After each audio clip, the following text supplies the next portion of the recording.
All right, video number 2. Going to be doing some unboxing of some parts. Toy box time. I got a box from Pegasus and a box from Summit. It is Christmas, and since the missus is out with the kids, she can't see what I got until she watches this video. But better to ask for forgiveness and permission. All right. See you in a second. Okay, a couple little unboxing things. So we got some things here that, some tools that are so simple it's stupid, and some tools here for people like me who are stupid. So we're going to go with the first one, koul tools. I've seen them in work, and they just make it so easy to make some end lines. I'm just getting too old to mess with it. So got a set of these. These just make putting the lines together super easy, and heck, why not? So got a 3 set for 3 of the more common ones that I use on the 2 different vehicles that I'm building. And yeah, I think I may decide to actually make some custom brake lines this time around, instead of buying them from Crown Performance, who I usually get all my brake lines from. They make awesome stuff. If you need brake lines, call them up, Crown Performance. Hey, I'm not sponsored by them. I pay 100% for all of that stuff, but they make some legit brake lines. And like for my truck, going from the GM hardline to a Willwood brake caliper, right? Custom length. Nobody makes that, right? So got on the phone, called them up. They already knew what they needed on both sides. They just wanted the lengths, and they make a really good line, and you get it color coded however you wanted. Yeah, good prices, awesome stuff. Now here's for so that part's to make life easier. Here's a part for people who are stupid like me. So I'm going to be making some oil lines going from the engine bay to the back of the truck. It's really important they don't leak for a number of reasons. One is I don't like fires. 2 is I do like oil pressure. And Fragola makes these. This is a Dash 16. Oddly enough, I needed 3 different sizes. It was cheaper for me to buy the whole kit than it was for me to buy the 3 separate sizes. But this is Dash 12 and so Dash 10. This is what I'm going to be using, Dash 10 and 10, 6, and 8, or 10, 8, and 6 in this current build. But what it is you build your line, and then you put these on, and you pressure the new build to, gosh, I think they're saying, no more than 100 PSI or something like that, or to whatever your rating is going to be, depending on what you're building. And then dunk it in water and tap on the line a couple times, get all the air bubbles off the body of the line, and then see if it is airtight or oil tight if you're running oil. So that's how you know you're not going to have any leaks before you go ahead and put the vehicle together and start it up and start squirting oil everywhere and end up with a fire.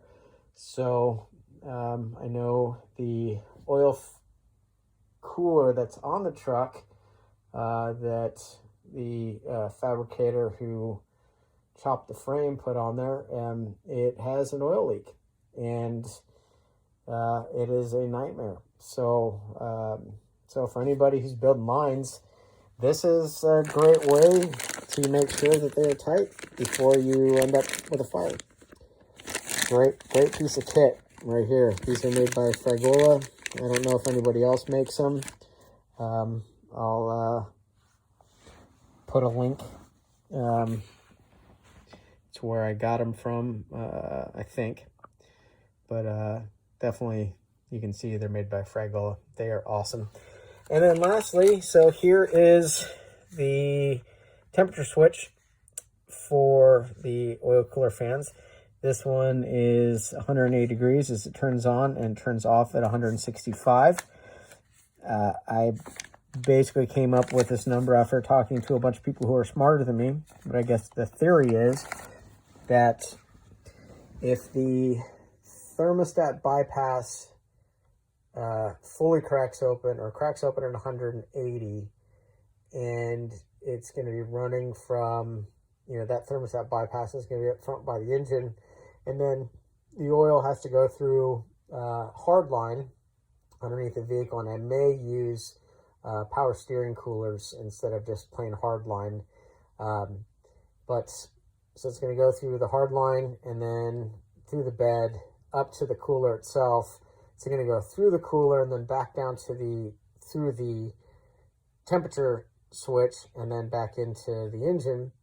That in itself is going to be cooling things down, right? So let's say the oil is going to be going through at 195 degrees or maybe 200 degrees. Once it gets into the cooler, it may be, let's say if it starts off at 195 degrees, when it gets to the thermostat, then by the time it gets to the cooler, it's probably going to be 190 degrees. After it goes through the cooler itself with no fans, it's probably going to drop 20 degrees, maybe 15 degrees. I don't know. The cooler's not super big, but it's also not super small. But let's just go light and say 15 degrees. So now we're from 195 to 190. Just keep the math simple. That makes 175. It comes out at 175 just naturally. So if I'm using a 180 degree thermostat turning on, that means that the oil temp would have had to have gone through at let's say 210 or something like that. So getting up into that realm where you're going to want the fans turning on before it gets out of control. So that the fans will then bring that oil down from 210, down a lot cooler and kind of get ahead of the overheating process. So yeah, that's why I went with 180. I think I can find a 165 should I need it. And if things are getting overcooled, then I can throw on a 200 degree thermostat switch. This is all going to get run through the S-Pod, so both the thermostat switch will turn the fans on, but I can also override it with the button on the S-Pod Bantam. I'm running the HD switch. I have a touchscreen. Heck, I can't be bothered looking at the touchscreen. It's really cool looking. It's a great little piece of kit, but it's better, I think, for a passenger than the driver. The HD buttons you can use just for memory and tactile, putting your fingers on there. But yeah, that's the first bit of unboxing. Some pretty cool stuff. These are awesome. It's a really great find. Definitely worth the money if you're going to be building oil lines or fuel lines or anything that could catch on fire. And yeah. All right, on the next installment of toys that came in. So 3 things I'm going to show you. Let's start with safety. So DEI makes this stuff. So I'm going to be running the oil lines from the factory oil filter housing. Then it's going to go back to the back of the truck. Anyways, it's going to be going right next to the catalytic converter that's in the downpipe, which is in a terrible location. This stuff is awesome. For the price, you cannot beat it. It's some legit stuff. They just don't offer it in a whole lot of sizes, this company specifically. So is what it is, but for the price, you can't beat it. So I got some 1-inch line and keep the oil lines from getting cooked as they go next to the catalytic converters in the downpipe. So yeah, great stuff.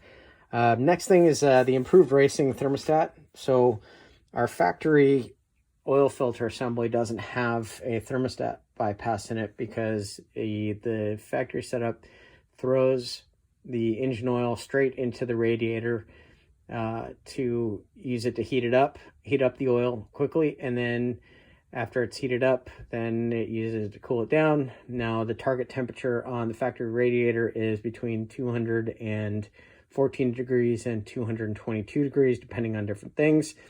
So quite hot. Anyway, so a remote cooler kind of bypasses all that stuff, but you definitely don't want to be running super cold oil, especially if you're going to be street driving it, because you're not going to be hammering on all the time. So this is a 185 degree thermostat. I think it cracks open at 183, and then it's fully open. Gosh, I can't remember. They've got it written down somewhere on their website. Anyways, the reason I picked this one versus all the different other versions out there is, look how clear that is. All right, so that is open. That is really, really open. So they also make rebuild kits, which is great. So this is the cool, the other side's closed. I guess I could open it up for you. But it trickles a little bit through it when it's closed. That way the oil cooler side of it is always full of oil. So there's, even when it's cold and below 185 degrees, it's still going to be pushing just a hair, just a little bit of oil. But I mean, that is pretty dang good. And you're not going to be having a big restriction. Your major restriction is going to be, because I'm running a single pass oil cooler in the bed and it's up high, we're going to have a problem with drain back when we turn the engine off, and don't want the oil cooler and that stretch of oil line, I guess both sides of the oil line, draining back. So I can't really do anything about the cold side oil line draining back, but the hot side, which includes the entire oil cooler itself, don't want draining back. So, picked up a check valve. I've found that there's 3 different real versions of it. There's this one, which is the metal flap door. There is a piston, and then there is a ball and spring. So I've heard that these do really well, and the piston apparently does really well.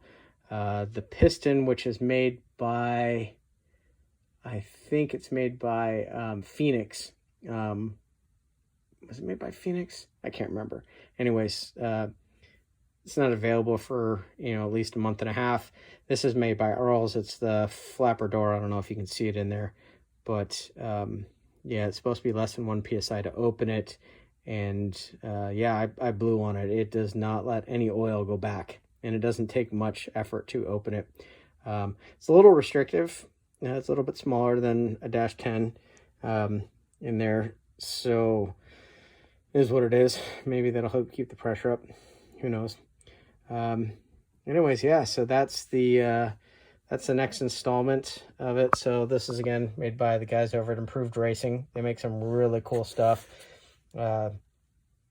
Check those guys out. Actually, just sent a message to the gentleman I mentioned the other day, who may possibly make a remote filter assembly, so we can oil filter assembly, so we can replace the factory canister bracket that's on the Colorado, that horrible setup, and then actually use a remote spin-on filter. Use the same spin-on filter that's on the 6.2 and V8 and the 5.3 V8. So it's readily available and uses a factory GM part. Keep it simple, stupid. Anyways, so these guys make a LS bracket. So if we can make, so the LS bracket actually has the bypass built into it. So anyways, if we can make that happen, that will be awesome. But I have a feeling what's going to happen is it's just going to have a conversion plate that goes from the engine block to a couple orb fittings, and then run AN lines to the remote spin-on thermostat, or remote spin-on filter that'll have a thermostat built into it. And yeah, so if anybody has any interest in that, let me know. Leave a comment in the bottom, and if we can get, 5 or 10 people who are interested in something like that, heck, if we can get 20, maybe I can start getting those built. And what we'll do is I'll just get the plates built, and then get a parts list so you guys can go and get the filter assemblies and all that stuff yourself. That way I can keep the costs way down. And yeah, that's it on this part of toy unboxing. Let me know if you want any more information on anything.